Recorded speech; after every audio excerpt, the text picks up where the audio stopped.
Bismillahirrahmanirrahim. Assalamualaikum warahmatullahi wabarakatuh.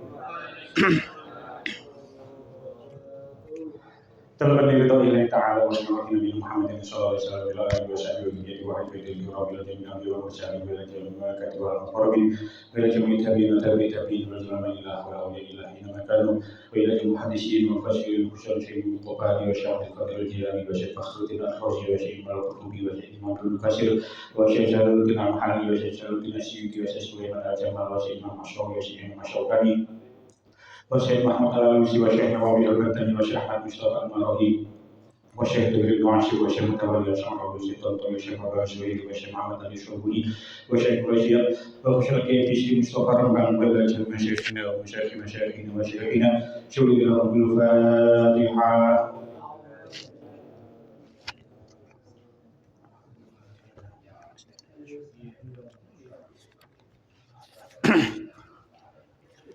Bismillahirrahmanirrahim.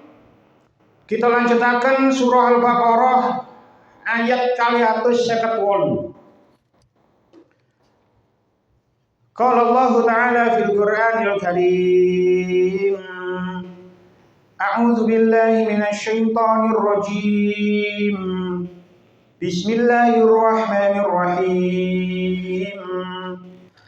Alam tara ilal ladzi hajja Ibrahim fi rabbih an ataahu wal mulka idh qala Ibrahim rabbiyal ladzi yuhyi wa yumiitu qala ana uhyi wa umiit qala Ibrahim fa innallaha ya'ti bisyamsi minal masyriqi fa'ti biha minal maghribi fabuhital ladzi kafar wallahu la yahdil qaumal zalimin. Alam taro ana ta ora weruh sapa sira ilal ladzi marang critane wong hajja kang madoni kang berdebat sapa ya si allazi Ibrahim ing Nabi Ibrahim fi rabbih ing dalam pangerane Ibrahim an atahu dumeh maringi ing allazi hajj sapa Allahu Allah al mulka ing kerajaan. Idz qala nalikane dawuh sapa Ibrahim Nabi Ibrahim Rabbiya utai pangeran ingsun iku allazi zat yuhyi kang nguripaken sapa si allazi wa yumitu lan mateni sapa si allazi. Kala ngucap sapa si allazi hajj ana utawi ingsun iku uhyi bisa nguripi sapa ingsun wa umitu lan mateni sapa ingsun. Kala dawuh sapa Ibrahim Nabi Ibrahim fa innallaha mongko setuhune Allah iku yakti nekaaken sapa si Allah bisyamsi ing srengenge minal masyriqi saking wetan fakti mongko nekakno sapa sira biha kelawan syamsi minal maghribi saking kulon fabuhita mongko bingung sapa allazi wong kafaro kang kafir sapa si allazi wallahu tawi Allah iku la yahdi ora nuduhaken sapa si Allah al qauma ing kaum az-zalimina kang padha zalim kabeh. Kita wasyaripun 258 ngandhap 3 saking ngandhap. Raja Namrud tau ngejak bantahan karo Nabi Ibrahim alaihissalam. Raja Namrud takon mengkini, "He Ibrahim, pangeranmu kang mbok kandak-kandake iku sapa?" Nabi Ibrahim dawuh, "Pangeran kula inggih menika ingkang damel gesang lan damel pati." Namrud ngucap, "Yen mengkono iku aku ya iso. Yen mengkono ya aku iki, sebab ingsun bisa nguripi lan bisa mateni." Nuli Raja Namrud nimbali wong lanang loro kang siji dipateni kang siji ora dipateni. Nabi Ibrahim nuli dawuh maneh, Allah Ta'ala ngetokake srengenge saking wetan menawi saestu sampeyan pangeran mbok inggih sampeyan tekaaken saking kilen. Raja Namrud nuli macep ora bisa gunemen. Alam taro ilal ladzi haja Ibrahim fi rabbi. Apakah kamu tidak memperhatikan orang yang mendebat Ibrahim tentang Tuhannya? Am atahu wahul mulka. Karena Allah telah memberikan kepada orang itu kekuasaan. Iz qala Ibrahim rabbiyalladzi yuhyi wa yumit. Ketika Ibrahim mengatakan Rabbku ialah yang menghidupkan dan mematikan. Qala ana uhyi wa umit. Terus orang itu berkata, saya juga dapat menghidupkan dan bisa mematikan. Qala Ibrahim fa innallaha ya'ti bisyamsi minal masyriq. Ibrahim berkata, sesungguhnya Allah menerbitkan matahari dari timur. Fa'ti biha minal maghrib. Maka terbitkanlah matahari itu dari barat. Fa buhital ladzi kafar. Maka terdiamlah orang kafir itu. Wallahu la yahdil qaumaz zalimin. Dan Allah tidak memberi petunjuk kepada orang-orang yang zalim. Ayat 258 niki tasih enten hubungannya dengan ayat sebelumnya, yaitu ayat 257. Lek kita tingali teng keterangan kalau minggu kemarin tenggone ayat 257, Allah niku jelasno bahwasanya Allah itu menjadi wali bagi orang-orang yang beriman. Ini makanya Allahu waliyul ladzina amanu. Allah itu menjadi wali bagi orang-orang yang beriman. Nopo sing dimaksud wali? Ini sampun keterangan nih. Wali menurut keterangan kalau ini adalah yang menolong, penolong. Lah, Allah menjadi wali bagi orang-orang mukmin yang mana mengeluarkan dari kegelapan menuju cahaya. Sementara orang-orang kafir auliyanya adalah tauhid.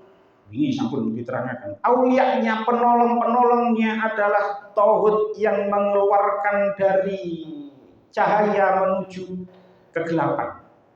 Mereka itulah orang-orang kafir yang auliyanya itu adalah tauhid. Mereka itu adalah penghuni neraka dan mereka kekal di dalam neraka niku.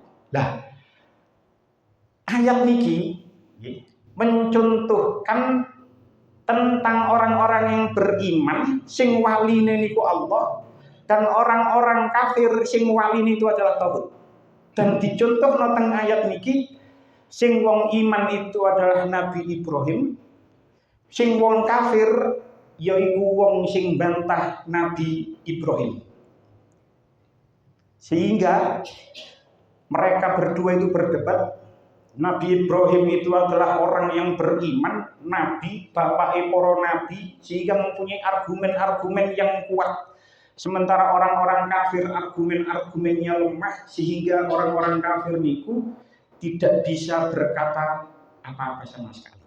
Nah, memang tenggone ayat niki tidak disebutkan secara jelas sinten sing berdebat karo Nabi Ibrahim. Iki kan dikatakan allazi haja, orang yang berdebat dengan Ibrahim. Allazi haja Ibrahim fi rabbi. Tenggone ayat teng akhir kalimat, teng akhir ayat fahubihi tallazi kafar. Maka orang kafir itu terdiam. Tidak disebutkan tentang sinten sing berdebat kali Nabi Ibrahim, tapi semua ulama ahli tafsir niku sepakat bahwasanya sing berdebat karo Nabi Ibrahim teng ayat iki adalah rojo sing jenenge Namrud. Namrud niku saged ndamel dal, saged ndamel dal. Terus teng kitab-kitab itu nggih wonten sing ndamel dal, kula beto tafsir Ibnu Katsir niki ndamel dal, teng tafsir Al-Qurtubi ndamel zal. Terus saged Namrud, saged Namrud. Jadi sing bener dal zal saged keduanya. Karena memang teng Quran tidak disebutkan namanya, cuman ulama ahli tafsir sepakat bahwasanya sing dimaksud rojo sing berdebat karo Nabi Ibrahim tenggone ayat niki ialah Raja Namrud. Nah, cuman ulama itu berbeda pendapat tentang nasab Raja Namrud. Tentang nasabnya Namrud, ulama ini berbeda pendapat. Tentang tafsir Ibnu Katsir, ada dua pendapat di berbagai kitab tafsir itu ada dua pendapat tentang nasab Raja Namrud. Pendapat yang pertama dikatakan, nggih, tenggone mriki dikatakan tentang tafsir Ibnu Katsir al-hadzal ladzi hajja Ibrahim fi rabbi huwa maliku Babil. Sing mendebat Nabi Ibrahim tentang Tuhannya, tentang Allah, yaitu adalah Raja Babil. Babil, nggih, cara bahasa kerennya itu Babilonia. Babilonia niku cara sakniki niku berada di Irak. Nah, Irak mereka Babilonia dan sisa-sisanya masih ada Babilonia itu. Kota tua tenggoni Irak. Nah, Namrud niki adalah raja Babilonia. Menurut pendapat yang pertama, Namrud niki bin Kan'an bin Kaus bin Sam bin Nuh. Jadi generasi keempat setelah Nabi Nuh. Namrud bin Kan'an bin Kaus bin Sam bin Nuh. Jadi coro Jawa nih, Namrud iki generasi keempatnya berarti canggah. Kan mari anak putu buyut canggah. Jadi menurut pendapat yang pertama, Namrud ini adalah canggai Nabi Nuh. Tapi menurut pendapat yang kedua, wayuqalu Namrud bin Falih bin Abir bin Syalih bin Arfakhshad bin Sam bin Nuh. Menurut pendapat yang kedua, Namrud ini adalah generasi ke-6 setelah Nabi Nuh. Ana sing ngeru generasi ke-6 itu apa jenenge? Boten. Wareng iku generasi ke-5. Misore canggah niku wareng. Udeg-udeg. Udeg-udeg. Kalau apale sampai nomor 7 tok. Nomor 7 itu gantung siwur. Gantung siwur. Sebab kula niku wis merap dhuwur kula ngantos 7. Dadi ro gantung siwur, dhuwure gantung siwur kula boten semerap sinten. Kan sami tek cara ndukur ambek misor niku bedane nanggone keempat T, 1 2 tok. Nek satu bapak ke atas nggih, siji bapak, loro mbah, 3 buyut, sak pendukur pun padha. Buyut, canggah, wareng, udeg-udeg, gantung siwur. Gintune niku mboten paham. Terus kula paham ndukur kula itu mawon sekali. Yang saya paham. Nah, jadi menurut pendapat yang pertama, jenengan lek niku insyaallah buyen nggih pun nate kula critakno bahwasanya setelah zaman Nabi Nuh itu memang manusia itu memang tinggal yang hidup yang selamat di atas kapal memang. Bagilah cuma ada 40 pasang, ono sing ngomong 8 pasang, cuman menurut pendapat sing masyhur ada 40 pasang. Jadi setelah azab yang ditimpakan oleh Allah kepada umat Nabi Nuh, sing urip namun yang hidup di atas kapal saja. Dan sing hidup di atas kapal dilalah niku boten enten sing gadah keturunan kecuali 3 anak Nabi Nuh. Jadi hanya anaknya Nabi Nuh niku ceritanya enten sekawan, sing siji kafir yaitu Kan'an, ada 3 yang ikut di atas kapal Nabi Nuh. Ada 3, Syamham kali sinten. Syamham kali sinten ya. Makanya kalau kiai ditanya Abul Bashar, bapaknya manusia itu siapa? Orang kalau awam menjawab Nabi Adam. Tapi kalau orang alim itu jawab Nabi Nuh. Sebab itu kok nggih sak mantune kapal niku mang tragedi banjir besar niku mang azab banjir besar itu. Yang selamat cuman yang ada di atas kapal, terus sehingga ada keturunan dilalah hanya dari 3 putranya Nabi Nuh. Jadi kula kali panjenengan kabeh yo putune Nabi Nuh. Semua yang berada di muka bumi ini adalah putranya Nabi Nuh, anaknya Nabi Nuh, keturunannya Nabi Nuh. Karena sehingga ada keturunan namun 3 anak Nabi Nuh niku dari 40 pasang yang ada di atas kapal. Jadi yang Namrud ya termasuk keturunan Nabi Nuh, panjen gak ono menungso maneh saat itu sing selamat namun sing nang dhuwur kapal. Berarti ada yang mengatakan Namrud itu generasi keempat yaitu Canggah, ada yang mengatakan Namrud itu udek-udekin Nabi Nuh yaitu generasi yang keenam. Nah, menurut pendapat Mujahid, wa malikud dunya masyariquha wa magharibuha arba'atu. Rojo yang di dunia ini yang menguasai wilayah timur, yang menguasai wilayah barat, wetanin dunya, kulonin dunya, itu hanya ada 4. Di raja yang menguasai dunia, yang menguasai belahan timur dunia dan belahan barat dunia, itu ada 4. Sing loro mukmin, mukminani wa kafironi. Sing loro mukmin, sing loro kafir. Menguasai dunia, menguasai dunia. Sapa sing mukmin? Fal mukminani Sulaiman bin Daud. Sing mukmin yaitu Nabi Sulaiman bin Daud. Itu raja yang menguasai dunia. Wilayah timur, wilayah barat dikuasai karo Nabi Sulaiman. Sing nomor kali wa Zulkarnain. Zulkarnain, Raja Zulkarnain. Orang barat menyebut Alexander the Great. Sampai tahu kerungu Alexander the Great, itu menurut pendapat yang masyhur Alexander the Great itu yo Zulkarnain itu Alexander Agung kalau di bahasa Indonesia kan Alexander Agung, Alexander the Great itu adalah Zulkarnain.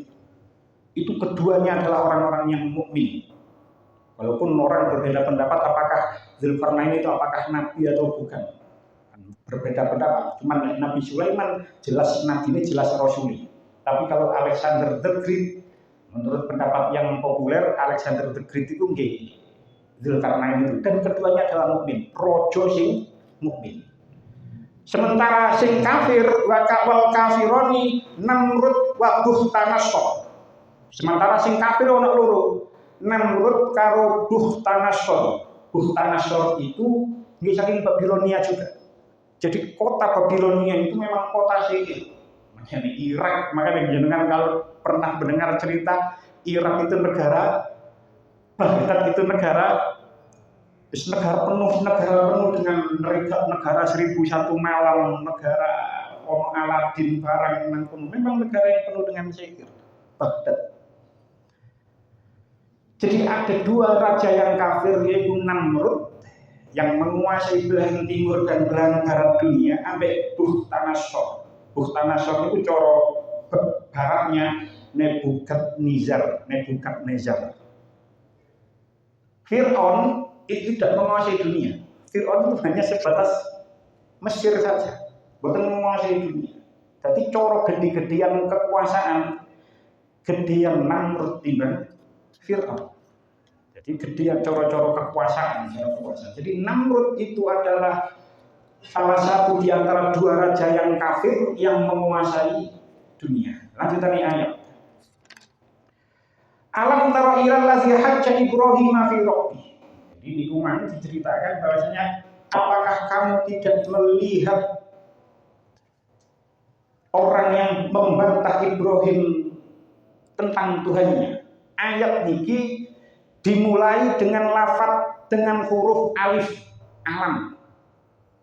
Huruf alif tengene ayat niki bermakna istifham. Teng tafsir As-Sawi dikatakan alam taro ay al istifhamu li takririn nafyi ma'at ta'jibi. Jadi lafaz alif tengene ayat niki adalah kata tanya. Alif istifham li takririn nafyi, untuk menetapkan nafi ma'at ta'jibi serta keheranan. Gawok. Nah, ketika Allah bertanya, bentuk istifham takririn nafi ma'at ta'jibi itu tidak perlu jawaban. Dan ayat niki di khitabnya sing didhawuhi adalah Kanjeng Nabi Muhammad sallallahu alaihi wasallam. Makanya lafadznya alam taro. Pak, alam taro, apakah kamu tidak melihat? Alam taro, apakah kamu tidak melihat? Jadi umpamane lek koyo bahasa kita sehari-hari, lafaz istifham ma'a takjibin iki li takririn ma'nafi li takririn nafi ma'a takjibin iku misale ono arek ono seorang anak kok wani karo ibuke wani karo wong tuane terus kita sebagai orang luar delok iku mesti ngomong ngene delok arek iku kok ono arek wani karo wong tuane model koyo ngono. Nah, pertanyaan seperti itu kan gak perlu dijawab. Itu menunjukkan keheranan kita sebagai seseorang yang di luar orang itu man, seorang tetangganya atau saudaranya, kok yo ono wong model koyo ngono iku cek wanine karo ibuke, cek wanine karo wong tuane. Itu adalah bentuk pertanyaan tapi tidak perlu jawaban karena itu adalah pertanyaan yang heran. Kok yo ono model koyo ngoten iku. Lah, begitu juga teng ayat ini. Gusti Allah menggunakan redaksi hamzah istifham itu menunjukkan keheranan. Jadi ceritanya marang Kanjeng Nabi Muhammad. Kok yo ono wong, apakah kamu tidak melihat? Kanjeng Nabi sing didhawuhi, ono wong sing bantah Nabi Ibrahim tentang Tuhannya. Lah, lafaz taro niku saking lafaz ro'a. Ro'a itu melihat dengan mata. Kalau jenengan hafal tasrif, ro'a yaro ru'yatan. Maka ini mau istilah ru'yatul hilal. Ru'yah itu melihat dengan mata. Alah, ro'a yaro ru'yatan, melihat. Lah, kenapa kok redaksinya menggunakan taro? Padahal Kanjeng Nabi itu tidak melihat Namrud, tidak melihat Nabi Ibrahim. Jarak Nabi Ibrahim dengan Nabi Muhammad itu ribuan tahun lamanya. 4.000 tahun lebih, ribuan tahun lamanya. Jaraknya sangat-sangat lama. Mengapa kok menggunakan alam taro? Tenggone tafsir Ibnu Katsir dikatakan alam taro ai biqalbika ya Muhammad. Apakah kamu tidak melihat biqalbika dengan hatimu? Jadi ketika Kanjeng Nabi diaturi dawuh kaya ngoten, Kanjeng Nabi manusia yang istimewa, imannya sempurna, semuanya sempurna.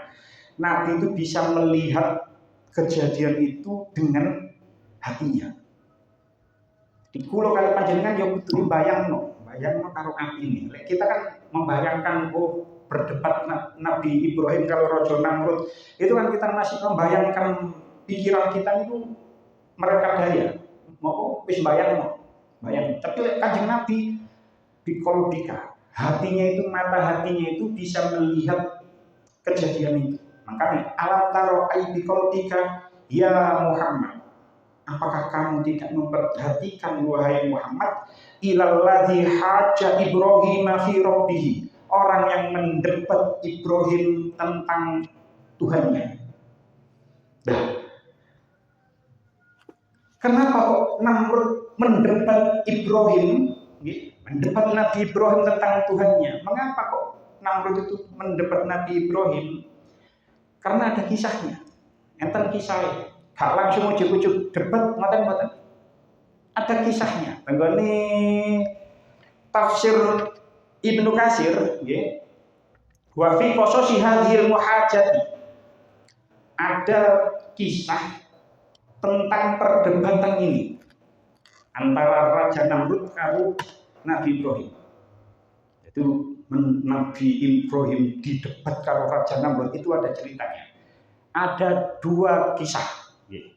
Ada riwayatan, ada dua riwayat tentang awal mula ceritanya Raja Namrud mendebat Nabi Ibrahim. Riwayat yang pertama, dan tafsir Al-Qurtubi dikatakan annahum kharaju ila idin lahum. Suatu hari Namrud dan pasukannya itu keluar dari istananya untuk merayakan hari raya mereka. Sembuh. Yoyono, pokoknya keluar dari istananya untuk merayakan hari raya mereka. Terus fadakhala Ibrahimu ala asnamihim fakassaroha.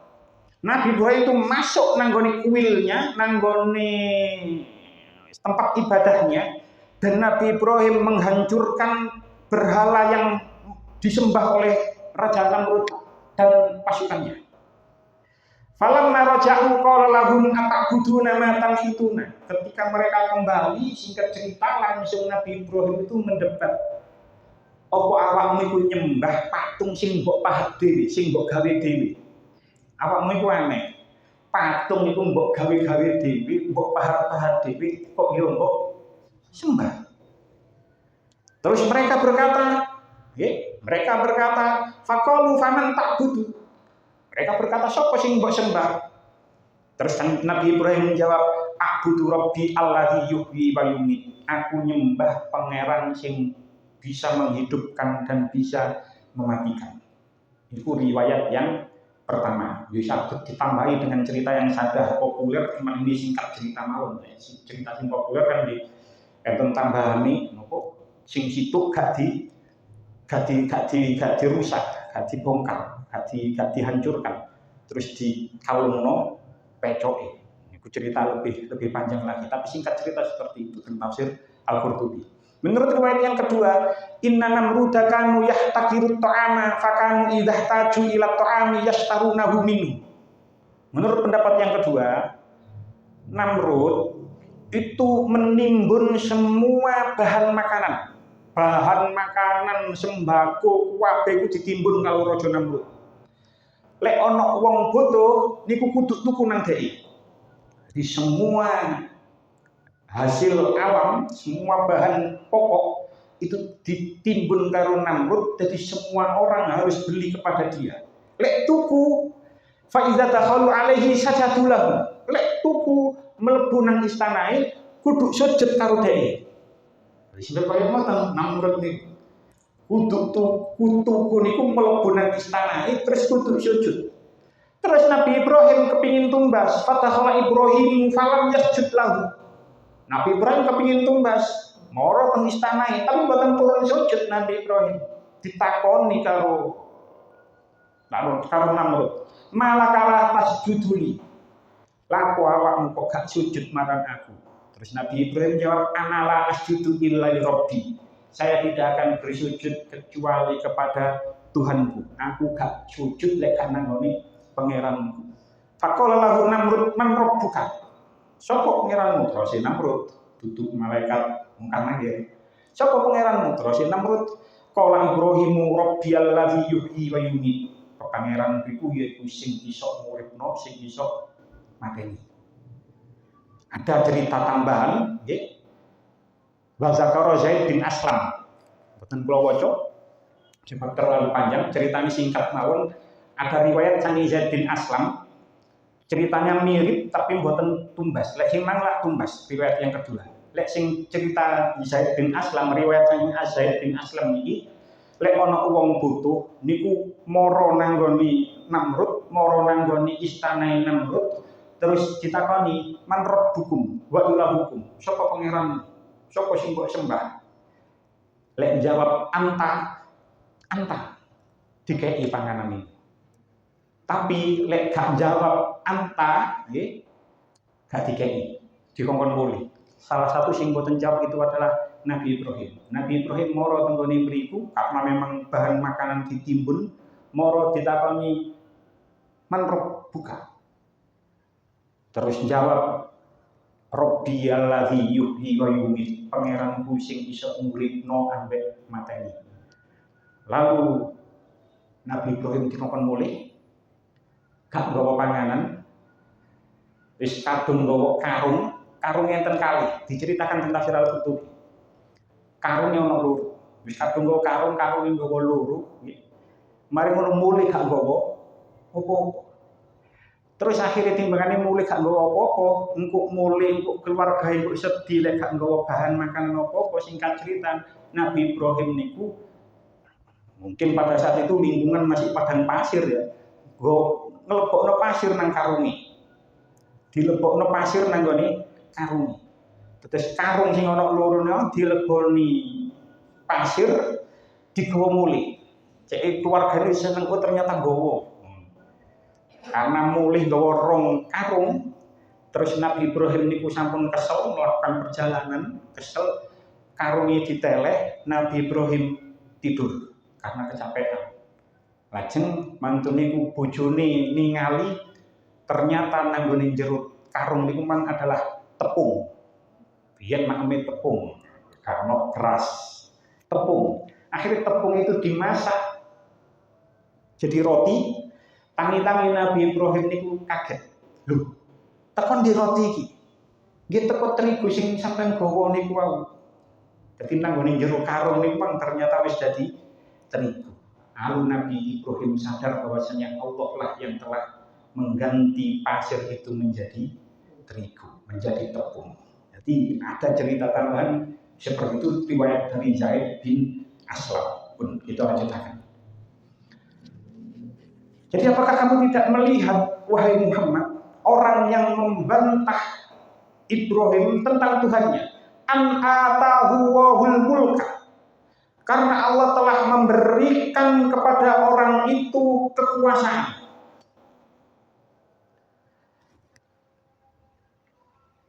Ayat ini, an atahu wahul mulka. Karena Allah telah memberikan kepadanya kekuasaan. Ini menjadi dalil. Tentu kita Tafsir Qurtubi dikatakan, hadhil ayatu tadullu ala jawazi tasmiyatil kafiri malikan. Ayat ini menjadi dalil bahwasanya boleh memanggil raja walaupun raja itu kafir. Oleh nyeluk raja Namrud angsal. Karena memang kerajaan yang diberikan kepada Namrud sing maringi yo Allah. Jadi sing maringi raja, sing maringi kekuasaan para Namrud itu pada dasarnya adalah Allah, pada hakikatnya adalah Allah. Sehingga boleh kita menyebut raja kepada orang yang kafir. Misalnya kayak saiki pangeran nang Inggris sampai saat ini masih kafir. Jadi kita tidak tahu, bisa saja besok pangeran saka Inggris, Pangeran Charles. Bisa saja kan besok Pangeran Charles oleh hidayah mlebu Islam. Tapi setidaknya sampai saat ini Pangeran Charles itu kafir. Raja Inggris. Boleh kita menyebut Raja Charles. Bisa dirojo kan, ini ibu kan bisa mati. Bisa dirojo. Boleh menyebut raja walaupun raja itu adalah kafir. Dan ayat ini, teman-teman berikut dikatakan wa tadullu ala isbatil munadzarati wal mujadalati. Ayat niki juga menjadi dalil bahwasanya boleh berdebat itu boleh. Boleh berdebat itu boleh. Buktinya Nabi Ibrahim debat karo Raja Namrud. Jadi perdebatan antar agama itu boleh-boleh saja. Sakniki sing lagi viral niku ono orang Islam asline Kristen. Mbuh dadi pendeta bunggak sebelumnya. Ono sing jenenge Donditan. Donditan. Itu orang kirangan dia ini dari pendeta atau tidak. Tapi dia dulunya Kristen. Baru oleh hidayah masuk Islam. Dia berdebat dengan pendeta manapun. Allah membantunya. Dia menang. Umpamanya Islam itu sing benar. Berdebat dengan pendeta mana saja Donditan itu viral. Betapa banyak orang-orang kafir yang mu'alaf karena setelah berdebat dengan Donditan. Betul nopo berdebat itu, apalagi berdebat antar agama. Allah akan menolong. Allah akan menjadi wali bagi orang yang beriman. Ya kayak Donditan itu. Ustaz Felix, biyen lah yo lek mboten salah Ustaz Felix biyen kan Kristen Ustaz Felix. Terus sekarang menjadi ustaz. Mboten napa-napa berdebat dengan orang kafir itu tidak apa-apa. Bahkan jangankan dengan orang kafir. Podo Islami itu berdebat mboten napa-napa. Misalnya kok ono wong meyakini bahwasanya tahlil itu bid'ah. Gak oleh tahlil, gak oleh ziarah kubur. Misalnya. Tapi ono sing meyakini tahlil dan ziarah kubur itu boleh. Kedua orang ini berdebat tidak apa-apa, mboten napa-napa berdebat. Tapi syaratnya ya, Tenggone tafsir Al-Qurtubi dikatakan menurut Imam Muzanni iki sahabate Imam Syafi'i. Salah satu syarat berdebat nggih niku kudu golek ridhoi Allah. Ojo menang-menangan, ojo gengsi-gengsian. Syarat berdebat itu adalah dolek ridhoni Allah, dolek ndi sing bener. Di dalam hal niku lho nggih, di dalam sesama Islam lho nggih. Lek karo Kristen ya jelas kita yang benar. Mana di dalam berdebat antar sesama Islam, berdebat hal-hal sing khilafiyah gitu. Kaya ziarah kubur, tawasul, istighosa, napa mawon itu boleh-boleh saja selama mencari ridhonya Allah dan mencari kebenaran. Dan sing kudu ditekan nomane ketika debat, sing harus diperhatikan ketika debat, dua orang itu harus satu level. Lek gak sak level, engkok nggarai ono sing takabur, ono sing riak. Sakniki niku kata era media sosial kaya ngeten terus ono ustaz sing wis ilmune dhuwur, nggih. Misale kaya kemarin sing lagi viral Ustaz Adi Hidayat.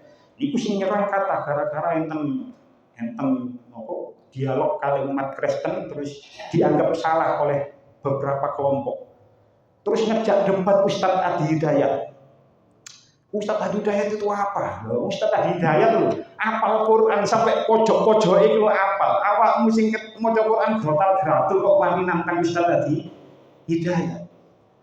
Jadi debat itu harus satu level. Lek gak satu level, gak usah direken. Jarno enggak sak level. Misalnya jenengan yang sudah makan misalnya wis itulah, wis sekolah tinggi. Kok dijak depan sampai arek sing SD, lulusan SD, ya dijarno misalnya Anda sudah ahli di bidang A, terus ono wong sing gak ahli blas, terus ngejak debat Anda, wis bisa direken, sebab kemampuannya beda, keahliannya wis beda, gak sak level. Jadi debat itu kudu satu level, terus kita harus sadar diri. Sadar diri itu penting. Kita kudu ngerti awake dhewe iki levele sak piro. Kok sing tak jak debat itu levele sak piro. Kita harus sadar diri terus bisa tahu level yang kita ajak. Misalnya podo-podo santrine sak level, ayo debat podo-podo santrine, podo-podo mondoke. Tapi lek sing kono walim kita harus sadar diri. Jadi sadar diri itu penting. Di mana saja, buat apa saja yang penting. Kadang-kadang itu kata orang yang tidak sadar diri, kemampuannya masih jauh di bawah, tapi wis wani nantang sing dukur-dukur. Niku kuat, apalagi di era media sosial seperti ini, mudah bagi orang ngomong dukur, padahal kemampuannya jauh di bawah. Lek digaya arek sing rodok nom-nom, yo misalnya ngarepno arek wedok, yo misalnya ana sing nom ngirep arek wedok, yo kudu sadar diri, awak dhewe iki sapa kok ngarepno misale ning putrane kiai, kok awak dhewe iki mek wong biasa kok ngarepno ning putrane kiai, wis gak iso. Kudu sadar diri. Jadi sadar diri itu penting dan level orang yang berdebat itu harus sama. Pun lanjutannya ada. Jadi lewat ayat ini atahu wahul mulka boleh berdebat, terus boleh memanggil raja bagi orang yang kafir. Idz qala Ibrahimu rabbiyallazi yuhyi wa yumiit. Ketika Nabi Ibrahim berkata, Tuhanku adalah yang menghidupkan dan mematikan. Jadi gua sampai kalau cerita riwayatnya ada dua. Setelah Nabi Ibrahim berkata seperti itu, pangeran iki sing iso nguripno sing iso mateni. Terus qala ana uhyi wa yumiit. Qala ana uhyi wa umiit. Namrud berkata, kemudian qala Namrud berkata ana utawi ingsun nggih. Ingsun Namrud iku uhyi iso nguripno wa umitu lan iso mateni. Lafaz ana tengene ayat niki Lek kita tingali tenggone tafsir Al-Ibris niki gak ono napa. Rodok bunder niku lho. Sing diwaca pendek. Nggih. Napa niku jenenge? Nah, jumhur ulama membaca ana dengan lafaz dengan mboten diwaca mat, mboten diwaca dawa. Jadi ana uhi wa umi. Jumhur ulama seperti itu. Jadi jenengan lek tingali teng Quran nggih. Iki kula beto lintune nggih ana uhi wa umi. Nune ndukurin nun ndukurin alif niku ana rada bunder rada kaya sukun sing lonjong niku. Kula gak ro jenenge napa niku. Tapi kalau paham lek iku lek waca iku diwaca pendek. Alifnya tidak berfungsi. Ana uhi wa umi. Jadi jumhur ulama membaca nun tenggone lafaz ana niki tidak dibaca panjang. Cuman ada tenggone mriki dikatakan tentang tafsir Al-Qurtubi dikatakan bahwasanya menurut Imam Nafi kali Imam Ibnu Abi Uwais nanya itu dibaca panjang ana uhi wa umi. Sebab menurut Imam Nafi kali Imam Ibnu Abi Uwais niku ketika ana bertemu dengan hamzah di semua ayat di Al-Qur'an niku diwaca panjang kabeh kecuali nanggone surah pundi teng surah Al-A'raf ayat 188. Tenggone mriku Gusti Allah dawuh in ana illa nadhir. Hadis menurut Imam Nafi kali Imam Nafi kali Imam Ibnu Abi Uwais in ana illa nadhir mubin.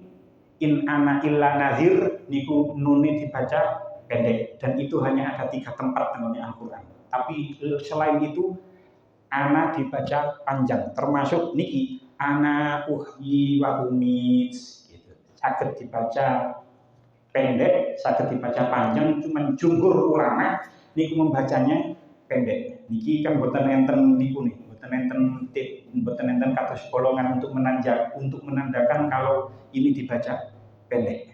Pun. Jadi ketika Nabi Ibrahim dawuh pangeran ki sing iso nguripi sing iso mateni. Terus Nabi Ibrahim setelah berkata seperti itu terus Raja Namrud ngomong, "Anak uhi wa umi, aku ya iso nguripna, aku ya iso mateni." Dengan cara apa? Akhirnya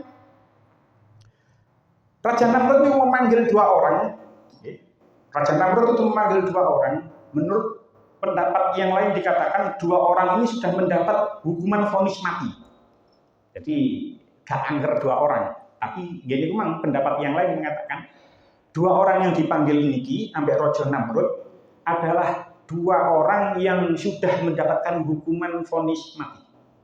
Terus Raja Namrud ngomong, sing iki urip, iki mati. Terus akhirnya Al-Huju membunuh orang yang ditunjuk mati ambek Raja Namrud. Terus Raja Namrud ngomong nanggone Nabi Ibrahim, aku iki yo iso nguripno, yo iso mateni.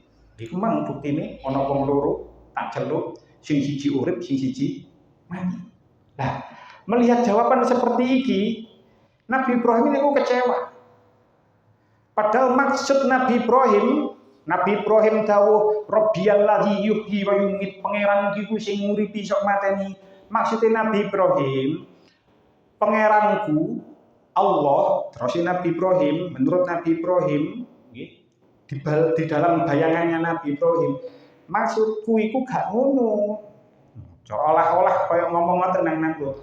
Pangeranku iku nyiptakno menungso dari tidak ada menjadi ada, lahir terus ono nyawae, ono ruhe.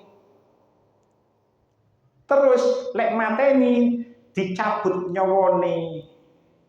Lah kok awakmu kok bertindak berpahaman seperti itu?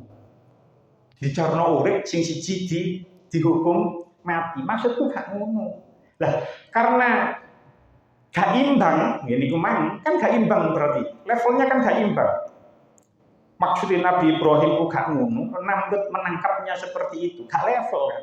Namrud menangkapnya, aku iso mateni, aku iso nguripi, sing siji dijarno urip, sing siji dipateni. Karena wis dadimbang, akhirnya Nabi Ibrahim pindah dalil, pindah hujah, pindah argumen. Apa pindah argumennya? Lanjutannya ayat. Qala Ibrahimu fa innallaha ya'ti bisyamsi minal masyriqi fa'ti biha minal maghribi. Nabi Ibrahim berkata, maka sesungguhnya Allah menerbitkan matahari dari timur, maka terbitkanlah dia dari barat. Lek pancen awakmu iku pangeran, awakmu ngaku pangeran, iso nguripi, iso mateni. Awakmu memang wis membuktikan, ngomong iso mateni, iso nguripi, iso menghidupkan, iso mematikan. Lek pancen awakmu ngaku pangeran, Tuhan itu bisa mengatur alam semesta, bisa mengatur bintang-bintang, bisa mengatur matahari, bisa mengatur rembulan. Lek ngono, Allah itu menerbitkan matahari dari timur. Lek pancen awakmu ngaku dadi pangeran, terbitkanlah matahari dari barat. Jadi karena wis gak imbang itu akhirnya pindah argumen, pindah dalil. Lek awakmu hanya ngaku pangeran, bisa nguripi, bisa mateni. Pangeran itu bisa ngatur alam semesta, lek ngono terbitkanlah matahari dari arah barat. Nah, setelah mendengar argumen dari Nabi Ibrahim seperti ini, setelah mendengar hujah Nabi Ibrahim seperti ini, lanjutannya ayat fabuhital ladzi kafar. Buhitan itu sangi lafaz bahita. Artinya nopo tentang Ibnu Katsir dikatakan sakata atau mutahayyirun. Meneng, bingung makna buhita, bahita dari kata bahita.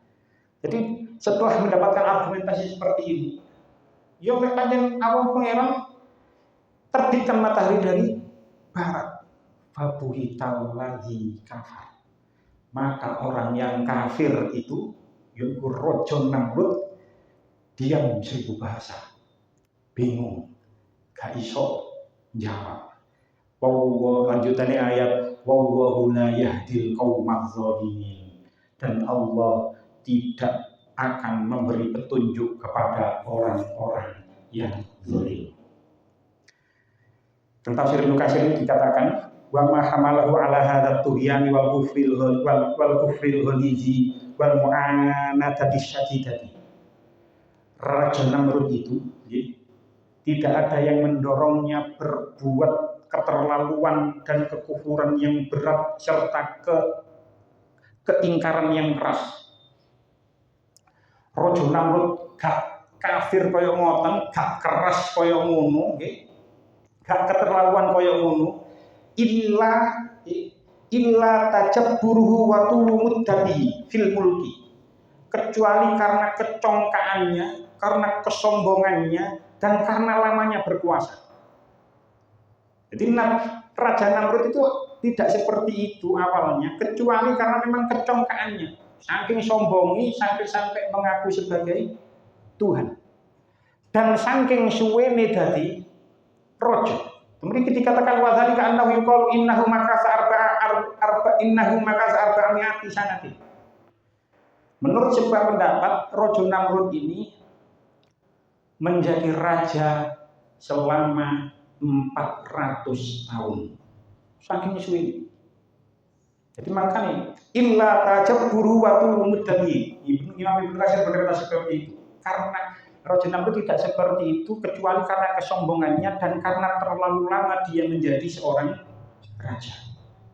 Maka niku sakniki dadi opo ae dibatasi 2 periode. Lek gak dibatasi 2 periode, saya yakin dadi otoriter. Itu sudah kita buktikan. Awalnya bagus, saking suwene dadi berkuasa, akhirnya jadi otoriter. Saya ini kula niki cara jujur-jujuran mawon, kula niki terhadap kepemimpinan Pak Jokowi selama 10 tahun itu saya merasa oke. Walaupun ada kekurangan-kekurangan, tapi apa yang dilakukan oleh Pak Jokowi itu sudah bagus. Wis wani memindahkan ibu kota, wis wani guys sembarang kali bagus. Walaupun adalah kekurangan-kekurangan, tapi selama 10 tahun bagus. Menurut kulo, pemahaman kulo seperti itu. Tapi dulu ada wacana 3 periode, kulo blas gak setuju. Masih kulo pilih selama 2 kali memilih itu kulo milih Jokowi. Tapi kalau ada wacana 3 periode itu blas sama sekali gak setuju. Nah kan ingin itu kepala desa itu rencana yo 3 kali gak setuju. Tapi saya ini jadi 2 periode tapi 8 tahun gitu. Podo ae sowe 16 tahun. Seseorang yang berkuasa terlalu lama, itu sudah terjadi di mana saja. Itu cenderung menjadi korup dan menjadi otoriter. Itu sudah terjadi di mana saja. Maka ini dibatasi 2 periode. Rojo Namrud niku karena kecongkaannya dan karena lamanya dia berkuasa. Sampai-sampai dia mengaku sebagai Tuhan, dan menurut sebuah riwayat Rojo Namrud ini adalah manusia pertama yang ngaku sebagai Tuhan. Tidak ada sebelumnya Raja Namrud orang yang mengaku sebagai Tuhan. Betul. Menurut riwayat Raja Namrud ini adalah orang pertama yang mengaku sebagai Tuhan. Bahkan Raja Namrud niki nantang perang marang Allah. Diceritakan tentang tafsir Al-Qurtubi, Raja Namrud nantang perang marang Allah. Singkat cerita sebagai penutup, karena dia menantang Allah, akhirnya Allah niku nggone mriki dikatakan wa kana ihlaku lamma qasodal maharabata ma'awahi ta'ala. Karena kerusakan Raja Namrud itu karena dia menantang perang Allah, bi an fatahallahu ta'ala alaihi baban minal ba'udi. Terus Allah itu membuka pintu dari langit.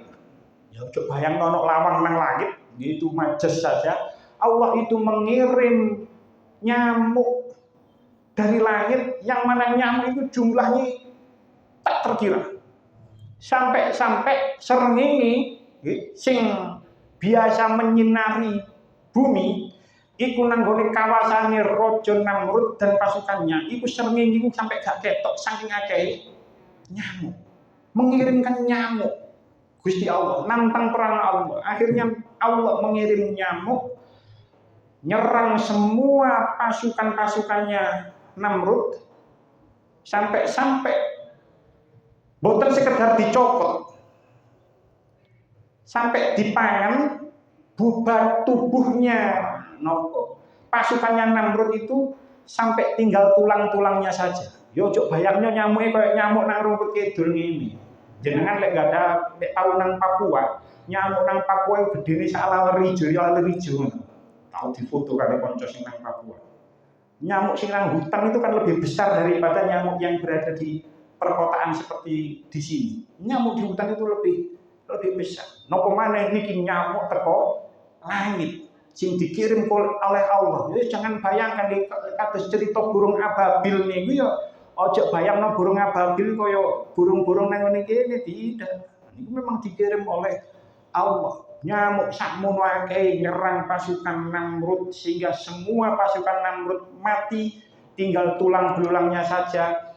Terus ono situk nyamuk sing mlebu nang gone sirahe Namrud, nang endase Namrud. Mlebu, ya mungkin teko bolongane kuping, ya iso teko bolongane irung, ya iso teko bolongane cangkem, tidak diceritakan masuknya kemana. Tapi seekor nyamuk itu masuk ke kepala Raja Namrud, terus memakan otaknya Namrud sedikit demi sedikit. Terus Namrud itu kesakitan setiap hari, saking lorone sampai sirai, lek oleh ngomong yo endase Namrud itu sampai ditutuki karo Namrud dhewe, supaya nyamuke supaya metu sampai ditutup karo palu, gak metu. Dan itu terjadi, dengan tafsir Al-Qurtubi dikatakan fabaqiya fil bala'i arba'ina yauman. Balak itu terjadi nanggone Namrud sampai selama 40 hari lamanya. Bayangkan ono nyamuk mlebu nang gone kuping sampai 40 dino gak metu-metu. Gak sekedar mlebu ngengeng tok ngoten boten, tidak, memakan otaknya sedikit demi sedikit sampai diceritakan koyok tikus mangan keju. Jadi dipangan entek sedikit sampai entek, sehingga ketika hari yang ke-40 Namrud itu mati karena seekor nyamuk. Bayangno seorang rojo sing ngaku sebagai Tuhan, ngaku sebagai pangeran yang bersikap otoriter, sing jahat, sing kejam, mati gara-gara nyamuk. Mati gara-gara nyamuk. Dan setelah rojo Namrud itu mati, terus akhirnya nyamuk sing nang si nang ndase Namrud itu akhirnya keluar, terus menjauh, menghilang dari situ. Jadi ini adalah pelajaran bagi siapa saja, terutama bagi raja, terutama bagi pemimpin, terutama bagi penguasa. Ketika kula kali panjenengan atau siapa saja yang menjadi penguasa, jangan pernah berbuat zalim, jangan pernah menyakiti rakyat, jangan pernah korupsi. Allah akan membalas orang-orang yang berbuat zalim itu tadi. Ya mungkin balasannya gak kayak Namrud, tapi yang jelas seseorang pemimpin yang berbuat zalim, yang menyakiti rakyatnya, yang berbuat korupsi, yang tidak amanah, yang berkhianat kepada rakyatnya, maka Allah akan membalasnya. Gak dibalas nang dunya, pasti dibalas nang akhirat. Ini adalah pelajaran bagi kula kali panjenengan yang mungkin menjadi pemimpin, entah itu pemimpin setidaknya menjadi pemimpin di rumah tangga masing-masing. Pun cekap semanten, mugi-mugi tadi kita manfaat. Bismillahirrahmanirrahim. Allahumma ja'alna wa auladana wa dhurriyyatina min ahli ilmi wa ahli khair, wa la taj'alna wa iyyahum min ahli syarri wa dhir. Allahumma ja'alna wa iyyahum min ibadika shalihin. Allahumma ja'alna wa iyyahum min ibadika shalihin. Allahumma ja'alna wa iyyahum min ibadika shalihin. Rabbana atina fid dunya hasanah wa fil akhirati hasanah wa qina adzabannar. Sallallahu alaihi wa sallam. Alhamdulillahirabbil alamin. Assalamualaikum warahmatullahi wabarakatuh.